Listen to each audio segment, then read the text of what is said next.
This one is almost the same. I'll make it better. Yeah. అన్నయ్య చాలాసేపటి నుంచి వెనక కూర్చున్న అమ్మాయి మిమ్మల్ని చూస్తోంది. వెంటనే చూడకండి.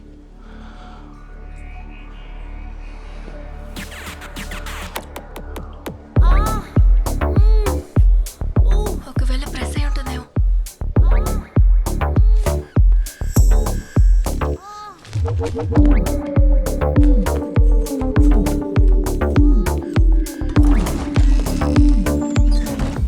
వెళ్ళిపోయింది. అలాగే వెనక ఒకతను చాలాసేపటి నుంచి కూర్చున్నాడు. ఏం మాట్లాడటం లేదు. ఏంటో వెళ్ళి అడగండి మీరే. ఇక్కడ వెనకాల. బ్యాక్ యార్డ్లో. సరే నువ్వు వెళ్ళి నేను చూసుకుంటా.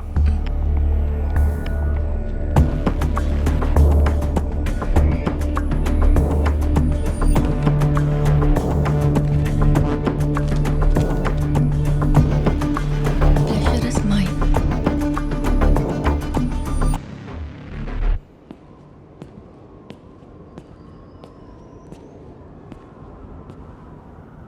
हाय सर, क्या लेंगे आप?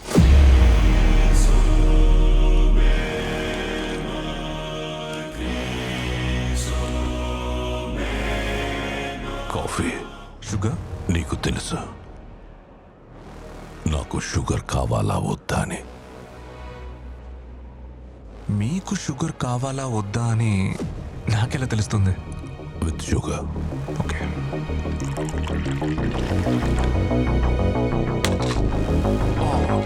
సారీ.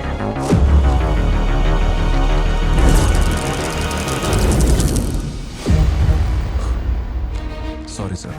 సార్ షుగర్ క్యూబ్ ఒకటి చాలా లేక రెండు? అది కూడా నీకు తెలుసు. సార్ నాకు అవేమీ తెలీదు. ఎవరు అనుకోని మీరు నాతో మాట్లాడుతున్నారు. మీరు తెలుగు మాట్లాడుతున్నారు కదా అన్న సంతోషంతో నేను మీతో నవ్వుతూ మాట్లాడుతున్నాను అంతే. మీ కాఫీ, మీ sugar. Leo. Leo. Parthiban. Leo అని నాకెవరూ తెలియదు సార్. ఇక్కడ ఆల్రెడీ చాలా కన్ఫ్యూజన్స్ ఉన్నాయి. ఇందులో మీరు కొత్తగా వచ్చి లేనిపోనివి క్రియేట్ చేయకండి. మీరు కాఫీ తాగి బయలుదేరండి ప్లీజ్. Do you mind?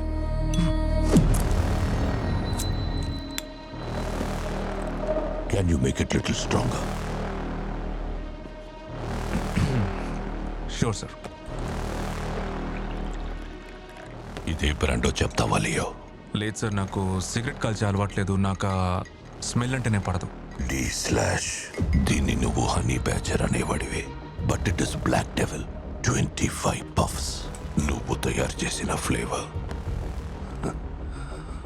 నీకు నాక్టర్నల్ యానిమల్స్ అంటే చాలా ఇష్టం కదా. ఒకరోజు హనీ బ్యాచర్ మన టొబాకో ఫీల్డ్లోకి వచ్చేసింది.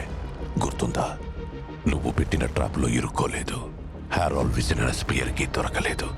చివరికి నేను కాల్చిన బుల్లెట్ తగిలి చచ్చిపోయింది. నువ్వు మర్చిపోయావనుకుంటా. కాఫీ కాకుండా ఇంకేమైనా కావాలా లేదంటే బిల్ తీసుకురానా? నువ్వు లేవని నువ్వే నమ్ముతున్నావు కదా లియో. వాట్? ఇలా చూడండి, నా బుర్రలో చాలా సమస్యలున్నాయి. నాకు తల నొప్పిగా ఉంది. మీకు అర్థమయ్యేలా చివరిగా ఒకే ఒక్కసారి నేను చెప్తాను. మీరు ఎవరు అనుకుని నాతో మాట్లాడుతున్నారు? నాకు ఓర్పు చాలా తక్కువ బంగారం. సో నా టైం వేస్ట్ చేయకు. మౌంట్ వ్యూ లాడ్జ్ నువ్వుగా వచ్చి నువ్వే లియో అని ఒప్పుకో. Sir, alcohol not allowed.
నా ఫ్రెండ్ వాళ్ళ ఫ్రెండ్ ఒకడు కడపలో ఉన్నాడు. వాడికి స్లాష్ సిగరెట్ బాక్స్ ఫోటో పంపించి కొన్ని డీటెయిల్స్ తెలుసుకున్నాను. వాడు చెప్పిన దాన్ని బట్టి చూస్తే ఇక్కడికి వచ్చి వెళ్ళింది యాంథనీ దాస్. ఆంధ్రాలో ఒకప్పుడు ఓ పెద్ద టొబాకో కంపెనీ రన్ చేసేవారు. ఒక పెద్ద అగ్ని ప్రమాదం తర్వాత లేదు, ఒక్క నిమిషం. నా షాప్కి వచ్చి నా మొహం మీద సిగరెట్ పొగ ఊది వెళ్ళిన వాడి చరిత్ర తెలుసుకొని నేనేం చేయబోతున్నాను నాకేం అర్థం కావట్లా. No but this is important. అది కాదు, నేను లేదు, తనని చెప్పు. నువ్వు చెప్పు జోషి. ఈ యాంథనీ దాస్ కి ఓ కొడుకు ఉన్నాడు, లియో. సరే. లియో దాస్. వాడి పేరు తప్ప వాడి గురించి ఇంకే డీటెయిల్స్ దొరకలేదు. వాడు పెద్దగా ఏదో చేసి చచ్చిపోయాడని ఒక గ్రూప్ చెప్తున్నారు. వాడు చావలేదు, ఇంకా బ్రతికే ఉన్నాడని ఇంకో గ్రూప్ నమ్ముతున్నారు. వాడి ఊరిని మోసం చెయ్యొచ్చు, ఈ లోకాన్ని మోసం చెయ్యొచ్చు, కానీ నన్ను మోసం చెయ్యలేడు. ఏదో ఒక పోలిక వాడికి నీకు ఉంది. వాడి కళ్ళని నేను చూశాను, వాడి కళ్ళు నాకు తెలుసు. వాడే వీడు. పార్థివన్, నువ్వు పెరిగిందంతా ఆర్ఫనైజ్ లో కదా, అది ఏవో తెలిసినప్పటి నుంచి. అంతకుముందు ఏమైనా గుర్తుందా? ఏంటిది? This is bullshit. బాధించబడ్డది మేము, విక్టిమ్ ని అక్యూస్ లా చూస్తున్నారు. అది అర్థమవుతుందా మీకు? పద పార్టీ, మనం వెళ్దాం. ఉండు ఉండు సత్య, ఒక్క నిమిషం. జోషి నా మీదున్న శ్రద్ధతో అడుగుతున్నారని నాకు అర్థమవుతుంది. కానీ ఊహ తెలిసినప్పటి నుంచి నా 20 ఏళ్ల వరకు సత్యమంగళంలో ఉన్న ఒక ఆర్ఫనేజ్లోనే నేను పెరిగాను.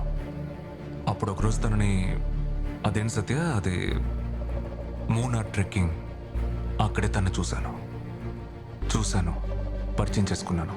కలిసిన 2 రోజుల్లో పెళ్లి చేసుకుంటావా అని అడిగింది. అంతే. తనని చేసుకున్న తర్వాత తన పని కోసమే ఈ ఊరు వచ్చాను. ఆ రోజు నుంచి ఈ రోజు వరకు ఇదే నా ఊరు, ఇంతే నా చరిత్ర. వాళ్ళు సౌత్ నుంచే వచ్చారు పార్థిబన్. ఎన్నో మైళ్ళు దాటి బై రోడ్ మన ఊరికి నిన్ను వెతుక్కుంటూ వచ్చారంటే ఏదో తప్పుగా ఉంది. ఏదైతే వాడి వల్ల ఆగిపోయిందో వాడితోనే మొదలు పెట్టాలి. వాడిని ఎలా రప్పించాలో నాకు తెలుసు. నా ప్రపంచం చాలా చిన్నది జోషి. ఈ నా చేతిలో ఇమిడేంత స్నో గ్లోబ్ లాంటిది. దూరంగా ఓ ఇల్లు, చుట్టూ చెట్లు, మంచు కొండలు, చల్లటి గాలి. ఎందుకు నాకు ఇవన్నీ జరుగుతున్నాయి? నీకేనా నేను చెప్పేది అర్థమవుతుందా? Sorry. All right, I understand. వాళ్ళు మళ్ళీ గొడవ చేయడానికి వస్తే విల్ ఇన్ఫార్మ్ ద పోలీస్. వాడింట్లో వాళ్ళ మీద ఎప్పుడూ కన్నేసి ఉంచండి. నేను చూసుకుంటాను.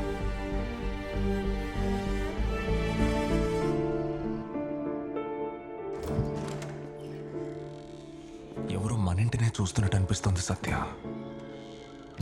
తెలీదు, ఈ భయంకరమైన నిశ్శబ్దం అదోలాగా చాలా డిస్టర్బ్డ్గా ఉంది.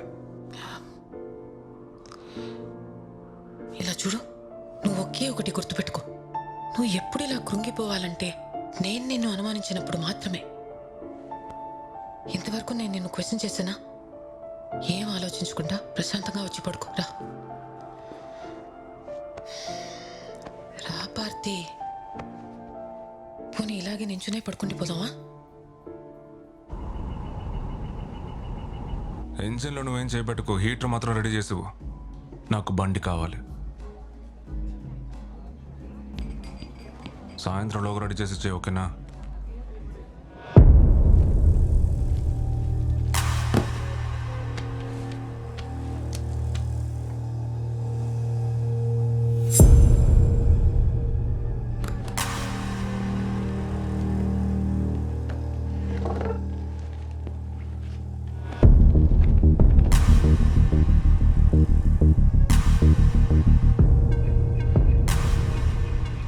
నీకేం కావాలి? నిన్ను చూసేసానుగా, అది చాలరా. నాకొచ్చే కోపానికి ఒక్క పీకు పీకే ననుకో. చచ్చాక కూడా నీ మొహం చూడ్డానికి నవ్వుతున్నట్టే ఉంటది. సారీ. పొరా.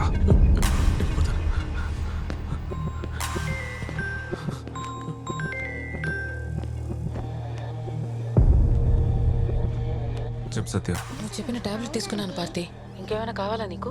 జీప్ సర్వీస్కి ఇచ్చాను, ఫార్మసీకి తర్వాత వెళ్దామని చెప్పాను కదా. నువ్వెందుకు పాపని ఇంట్లో ఒంటరిగా వదిలేసి వెళ్ళావు? మహిని కూడా నాతో తీసుకొచ్చాను రా.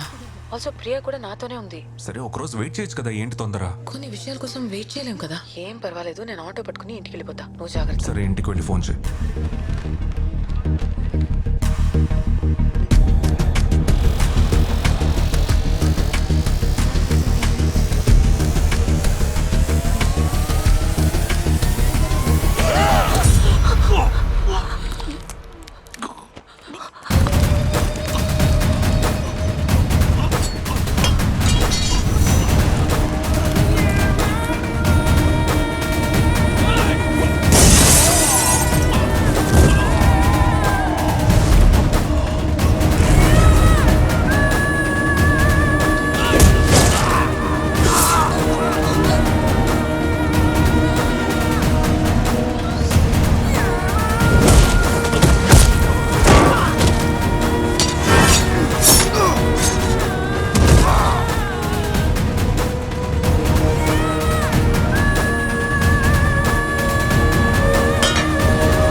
భయపడాల్సిన అవసరం లేదు.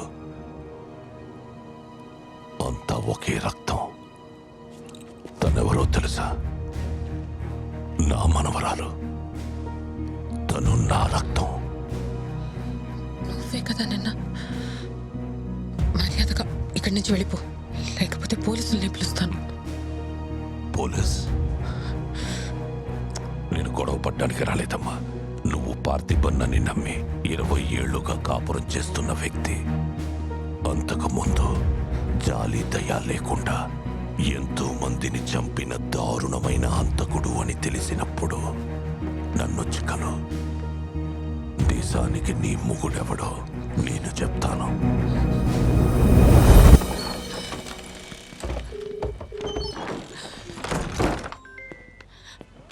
తీయవేం పార్తి? వాడు వచ్చాడు. ఏమైంది సత్య? ఎవరు వచ్చారు? వాడే నిన్న షాప్ కూడా వచ్చాడని చెప్పావు కదా. నన్ను వెతుక్కుంటూ మెడికల్ షాప్కి వచ్చాడు. సరే ఇప్పుడు నువ్వు ఎక్కడున్నావు? నేను ఇంటికి వచ్చేసాను. కార్లో నన్ను ఫాలో అవుతూ వచ్చారు. వాళ్ళు బయటే ఉన్నారు. సత్య తలుపులన్నీ మూసేయ్. ఆ పోలీస్కి ఫోన్ ఇవ్వు. ఆయన లేరు, ఇక్కడ ఎవ్వరు లేరు. నాకు చాలా భయంగా ఉంది పార్తి. నువ్వు మన రూమ్ లోకి వెళ్ళి తలుపేసుకొని సేఫ్ గా కూర్చో. మన సిద్ధు వచ్చేస్తాడు. నేను అక్కడికే వస్తున్నా.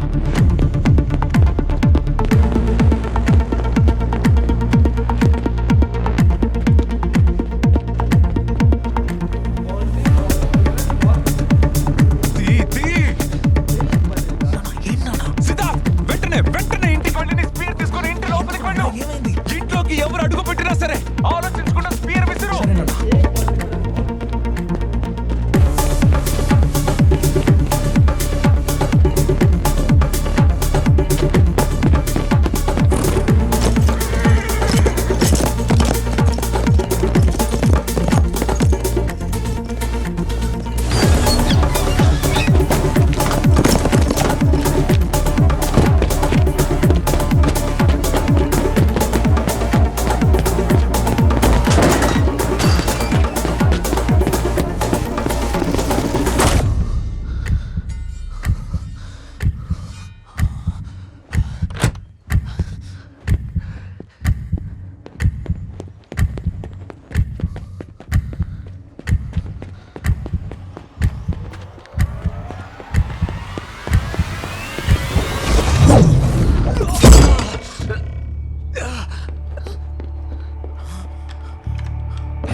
ఇలాగే ఉండబోతుంది కదా పార్తి. పరిగెత్తాలి, దాక్కోవాలి. పిల్లాడికి ఏమవుతుందో కూతురికి ఏమవుతుందో అని భయపడి చావాలి కదా. అవును, వాడెవడు మన కూతుర్ని చూసి మనవరాలంటున్నాడు. వాడిని చూస్తే చావుని చూసినట్టుంది. మన ఒంట్లో ప్రాణం ఎక్కడెక్కడ ఉంటుందో తెలియదు. కానీ ఈరోజు దాన్ని అరచేతిలో పట్టుకుని వచ్చాను. చింటూ రా. వద్దు, తను అసలే భయపడిపోయి ఉంది.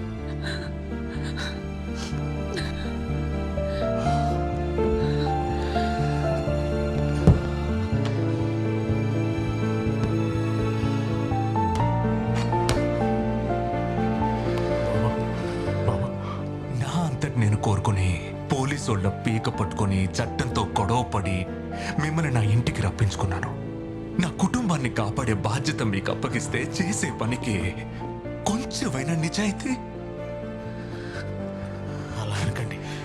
డబ్బు కోసం పనిచేసే వాళ్ళ దగ్గర దయాదాక్షిణ్యాలు ఎదురు చూడటం తప్పే. ఇలా ఇలా పేరుకి తిని పడుకొని దొరలడం కంటే మీరు ఇప్పుడే పెట్టబడి సర్దుకొని వెళ్ళిపోవచ్చు. అలా అనకండి. ఏంటయ్యా ఏంటి తొందరపడకండి. ఇలా ఇలా కారణం చెప్తున్నానని చెప్పి మాటకి మాట మాట్లాడి నా నోట్ నుంచి బూతులు రప్పించకండి. రీఛార్జ్ చేయించుకుందామని. మాట్లాడకండి మాట్లాడకండి. పెద్దవారని చూస్తున్నాడు, లేదంటే మీరు నన్ను తప్పుగా అర్థం చేసుకున్నారు బాబు. ఏ, వెళ్ళండి వెళ్ళండి. సారీ నాన్న, నువ్వని తెలియక. ఓకేరా ఓకేరా, గుడ్ త్రోరా. నా కొడుకు నేనని తెలిసాక కాదు విసిరాను. నాన్న,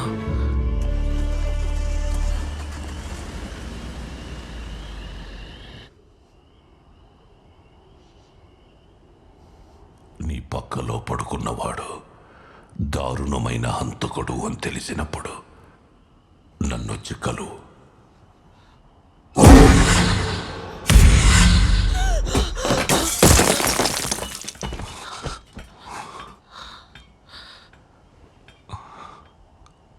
కలగన్నావా? సార్, ఎందుకు ఇంత రాత్రప్పుడు ఈ చలిలో ఇక్కడ కూర్చున్నారు? ఇంకెవడో ఇక్కడికి రాడు. ఎవడొచ్చి కాల్చినా చచ్చినా నాకు దిగులేదు, వెళ్ళి పడుకోండి. పర్వాలేదు సార్, పర్వాలేదు సార్. మధ్యాహ్నం ఈ కొరియర్ వచ్చింది సార్. మేడం పేరు మీద వచ్చింది. సార్, ఒక్క నిమిషం మీతో ఒకటి చెప్పాలి. ఏంటి? మీ బాధ భయం అన్నీ నాకు అర్థం అవుతున్నాయి.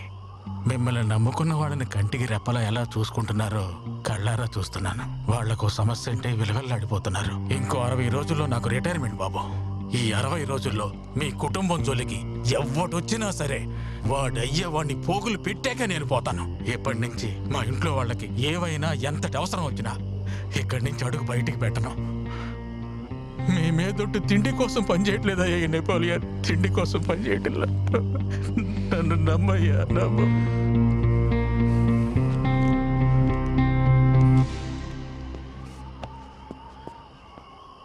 నిజంగా మీరే కమిషనర్ ఆఫీస్లో అంత పెద్ద గన్ను తీసుకొని అంతమందిని కాల్చారా?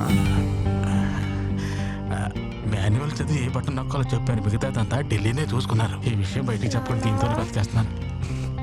Okay okay.